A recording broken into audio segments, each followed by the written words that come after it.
आइए हम जानते हैं कौन कौन सी जो खास बातें हैं स्वामी जी के बारे में। बस आपसे एक ही बात कहना चाहते हैं, जो साल का सोचते हैं वो अनाज बोते हैं, जो 10 साल का सोचते हैं वो फलों के वृक्ष लगाते हैं, और जो पीढ़ियों के बारे में सोचते हैं ऐसा काम हमारे गुरु करते हैं। तो आज गुरु की महिमा का वर्णन करने के लिए हमारे पास कुछ भक्तगण हैं जो सूर्य प्रबोध आश्रम असनी कुटी में आए हुए हैं। तो आइए जानते हैं कि स्वात्मानंद जी महाराज से लोग कैसे जुड़े और स्वात्मानंद जी के बारे में उनके मुख से हम स्वयं सुनेंगे।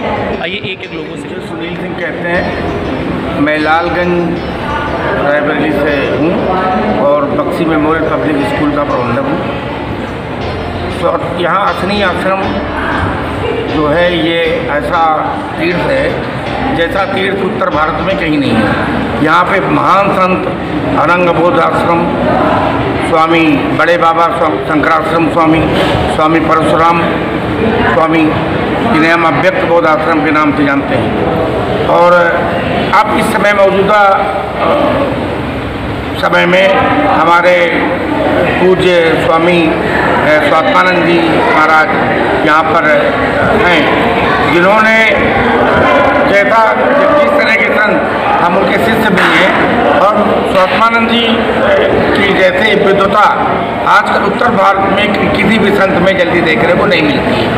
ये एक ऐसा आश्रम है जो विरागियों का आश्रम, और सब मठ हैं, लेकिन ये पुराने पद्धतियों के हिसाब से जैसे आश्रम होते हैं उसी पद्धति का आश्रम आज भी उसी पद्धति से चल रहा है। मनोज पांडे हैं। स्वामी जी से मेरी मुलाकात रामकथा जब मेरे यहाँ हो रही थी तो रामकथा की स्टेज पे हुई थी। उस समय मेरे को ब्रह्मा विष्णु और महेश के रूप में पूजना था, तो स्वामी जी की पूजा मैंने शिव के स्वरूप में की थी। और उसी रामकथा के स्टेज पर मेरे अंदर से ये आवाज़ आ रही थी कि अब कोई बाप रोज़ हनुमंता दिन हरि कृपा मिले नहीं संता। तो इस संत की जो मेरे जीवन में आगमन हुआ है। चलिए अब हम श्री चंद्र कुमार वाजपेयी जी से कुछ स्वामी जी के बारे में जानते हैं। कुछ खास बातें वो हम बताने वाले हैं हमको। स्वामी जी से हम बहुत छोटे थे हुए, जब ये बिल्कुल घर से निकल के आए थे तब से हमारा स्वामी जी का संपर्क है। हमारे यहाँ आए ट्यूबवेल में, किसी ने कहा स्वामी जी से कि तुम घर छोड़ के क्यों चले आए, घर का काम छोड़ के यहाँ चले आए। तो स्वामी जी उस समय भी मुस्कुरा रहे थे, जैसे इस समय मुस्कुराते हैं, इस समय वैसे तब मुस्कुरा रहे थे जब छोटी उम्र में। और स्वामी के बारे में इतना कहना है कि स्वामी जी सिर्फ स्वामी जी नहीं है, साक्षात भगवान है। अगर किसी को मिलना है भगवान से तो आके अपनी कुटी में मिल लें, भगवान से मुलाकात हो जाएगी। अब मोई बाप भरोस हनुमंता दिन हरि कृपा मिले नहीं सकता। उसी राम कथा के स्टेज पे ही मैंने समझ लिया था कि इन्हीं को मेरे को अपना गुरु बनाना। उसी क्रम में मैंने स्वामी जी के साथ कई धार्मिक यात्राएं की, 6 ज्योतिर्लिंगों की यात्रा की। और 27 से 28 साल के ऋषिकेश के जीवन के रहने के बाद मुझे ये अनुभव हुआ है कि इस सृष्टि पर ये इनसे बड़ा संत कोई नहीं है। 22 से 23 वर्ष की आयु में भागवत हृदय जैसे क्लिष्ट ग्रंथ को लिख देना एक परम संत की निशानी हो सकता है। इसी के साथ छोटे से परिचय के बाद आइए हम जानते हैं जो गिगासो का ब्रिज है आखिर वो कैसे बना, और स्वामी जी के बारे में भी हम थोड़ी सी और जानकारी लेते हैं, उनके बचपन से लेकर आज तक की कहानी बस सूक्ष्म शब्दों में आपसे बताएंगे। चलिए। हाँ जी, मैं अम्बारा पश्चिम रायबरेली का रहने वाला हूँ। लंबू वाजपेयी मेरा नाम है। मैं 65-66 में साइकिल से यहाँ आया करता था। उस समय पुल नहीं बना था, नाव के द्वारा इस पार आते थे, राशन पानी बांध के लाते थे। स्वामी परशुराम जी की यहाँ मौजूदगी रहती थी। 2 दिन 3 दिन रुक के भोजन वगैरह बनाते खिलाते। तो अचानक एक दिन शाम को यही असनी के रहने वाले अशोक कुमार वाजपेयी दिल्ली में, जो कि उस समय समाचार वाचक थे, आए हुए थे स्वामी जी के दर्शन करने। बातचीत होने लगी तो स्वामी परशुराम जी ने कहा कि अशोक, तुम तो इंदिरा गांधी के पास रहते हो, हमारे भक्त आने जाने में उनको बहुत कठिनाई होती है। सुना है कि कोई पुल दलमों में बनवाने जा रही, तो ऐसा नहीं हो सकता कि वो यहाँ गिगासो बन जाए, जिससे कि हमको यहाँ के लोगों भक्तों को आने जाने में थोड़ा सुविधा हो जाए।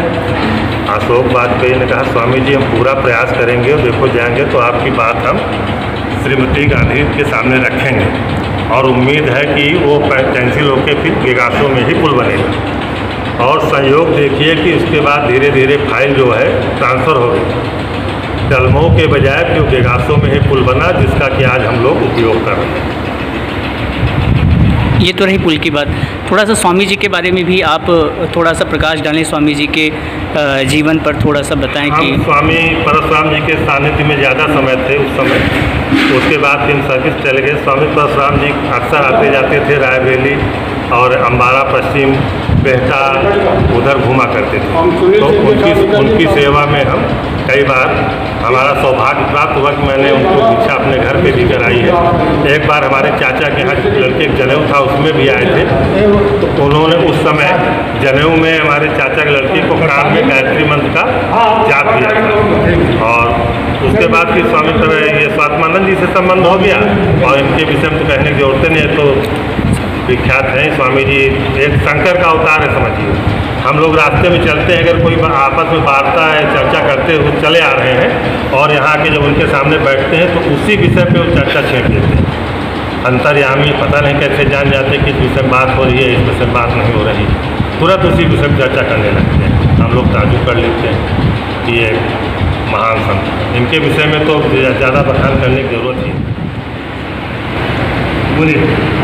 मैं अवनरेश पांडे, निवासी फतेहपुर, और यहाँ आश्रम से मैं 97 से जुड़ा और वर्तमान समय में आज के आधुनिक परिवेश में लोग चमत्कार की तरफ भागते हैं। उससे हटकर न यहाँ पर किसी तरह का मंत्र है, न किसी तरह का यंत्र है, न किसी का तंत्र। हर व्यवस्था से ऊपर सूक्ष्म सत्ता से जुड़ने के लिए, वैरागी जीवन यापन करने के लिए सबसे शांतिपूर्ण स्थान यही है। और ये दिगंबर कुटी के नाम से मशहूर है और इसका इतिहास 50 वर्ष पुराना है। और यहाँ के पूर्वज अपने आप में जो जिनका नाम दिगंबर है उनको ग्रेटेस्ट संत ऑफ इंडिया की उपाधि संत शिरोमणियों के द्वारा पहले से दिया जा चुका है। इसे अच्छा संत इनके पूर्वज नहीं हुआ है। आगे आने वाले में वर्तमान समय में जो शंकर स्वरूप स्वात्मानंद जी हैं, इनकी ख्याति भी सूक्ष्म समय में, अल्प समय में भागवत है 1 वर्ष के अंदर इन्होंने रचित किया।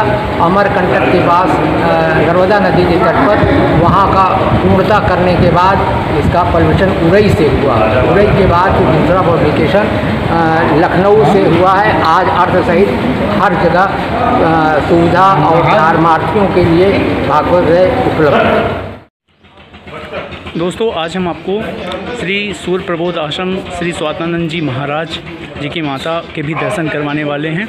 ये पहली बार ऐसा हुआ है। अगर दिगंबर स्वामी के ग्रुप में अगर ये वीडियो पड़ता है तो ज़रूर से ज़रूर सभी लोग देखें स्वामी जी की माता जी।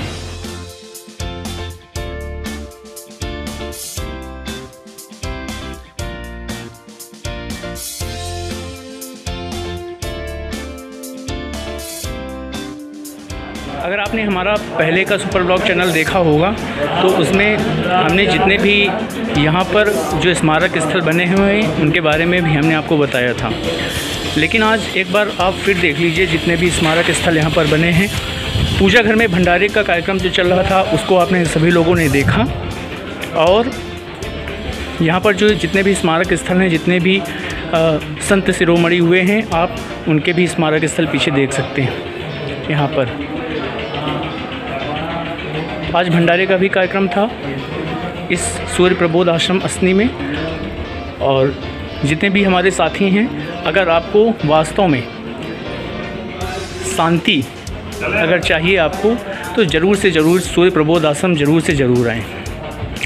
यहाँ पर हमारे चाचा जी हैं जिनको लंबू वाजपेयी जी के नाम से जाना जाता है। चाचा जी, चलिए अभी हम बुला रहे हैं, थोड़ा सा व्यवस्था में लगे हुए हैं। वास्तव में अगर आप स्वामी जी के भजन सुनेंगे तो वास्तव में जो इस ब्लॉग का जो पहला भजन है सबसे बेहतरीन भजन है। क्या देखिएगा, सबसे बेहतरीन भजन। ये देखिए, हमने जो चाचा जी के बारे में बता रहे थे, आप जान लीजिए थोड़ा सा, ये बोल भी देंगे थोड़ा सा इस सूर्य प्रबोध आश्रम जी के बारे में। चाचा जी बताइए कि यहाँ पर जो आपकी स्वामी जी से कैसे मुलाकात हुई और यहाँ पर जो कार्यक्रम कराए जाते हैं, कब कराए जाते हैं, ये सारी जानकारी अभी आपको 2 मिनट में चाचा जी शॉर्ट फॉर्म में देंगे। अब यहाँ अथनी कुटी में तो हमारे पूर्वज, हमारे बाबा, पिताजी सभी लोग आते थे बहुत पहले से। और हमारा परिवार, हमारे पिताजी गंगा जी में डूब गए थे बैलगाड़ी में, तो उस समय जब निकाले गए थे तो उनके बाल थोड़ा बड़े थे। बाल पकड़ के जब निकाला गया, आधा घंटे बाद निकले, लेकिन जिंदा निकले।